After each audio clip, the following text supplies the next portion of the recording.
lakini kwa kipekee kabisa nitambue uwepo wa wanafunzi na hasa wahitimu ambao ndio tumekusanyika hapa sote kwa niaba yao, wahitimu wa kidato cha 6. Habarini za mchana. Ndugu zanguni, naomba nitambue kwamba hali ya hewa si rafiki sana. Wameonyesha sanaa mbalimbali, kwa kweli wametuonyesha wao ni watu wenye vipaji vikubwa sana. Wakati fulani tulienda kwenye maonyesho ya kimkoa, yalishirikisha shule mbalimbali za sekondari karibu zote za mkoa wetu wa Singida, na kila wilaya ilipeleka baadhi ya wanafunzi kutoka baadhi ya shule ambao walienda kushindana. Katika mashindano yale, shule yetu ya Lulumba ilishika namba 1 kimkoa, lakini shule yetu ya wasichana ya Tumaini ilishika namba 2 kimkoa. Yale hayakuwa mashindano ya kitaaluma, yalikuwa mashindano ya sanaa na ubunifu.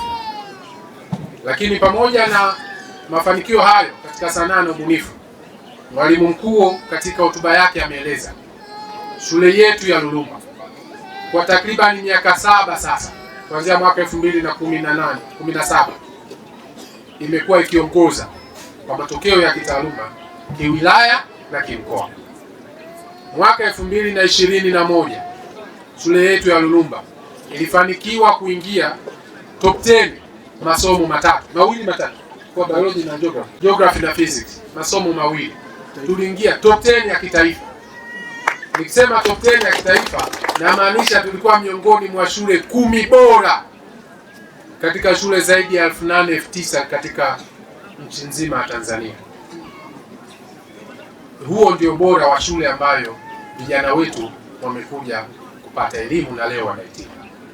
Mimi kama kiongozi nimekuwa nikipokea simu nyingi sana za viongozi wenzangu mbalimbali wakiwa wanaomba watoto wao na vijana wao wapate nafasi ya kuja kujiunga na kupata elimu katika shule hii ya Lulumba.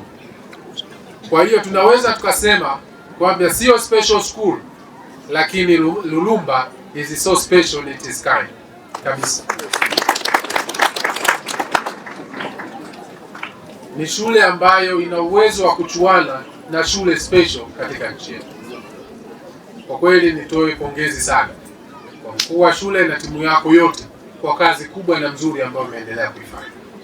Mmesimamia nidhamu ya wanafunzi wetu. Kama mlivyosikia wazazi, shule hii haina uzio, lakini huwezi kumkuta mwanafunzi wa Lulumba yuko mtaani huko anazurura. Walimu wetu, wanafunzi wetu, tunafanya kazi nzuri sana kwa niaba ya serikali. Hongereni sana. Wazazi wametambua mchango wa walimu, wamewapa zawadi, na mimi kama kiongozi wa serikali niwapongeze wazazi hao kwa mwamko huu.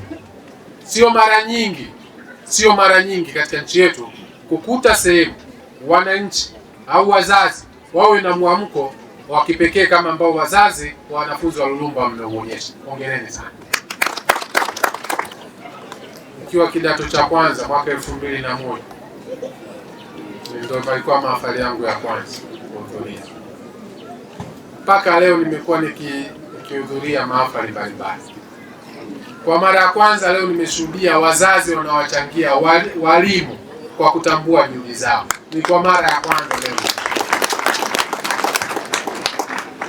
Hii inatupa picha kwamba wanafunzi wetu hata wakiwa majumbani kwao wana wazazi wa aina gani, na ndio maana mafanikio haya tunayoyapata yanatupa picha kwamba ni ushirikiano mzuri uliokuwepo baina ya wazazi pamoja na walimu. Ndio maana wanafunzi wetu wamenyooka, wanafunzi wetu wanafanya vizuri. Hongereni sana wazazi. Mshairi ameeleza, ameimba, ametukumbusha wajibu, akaleta na tafsiri alichokiimba kwenye shairi lake. Haya yote ni kutukumbusha wajibu wa msingi kama wazazi juu ya tunachokiimba.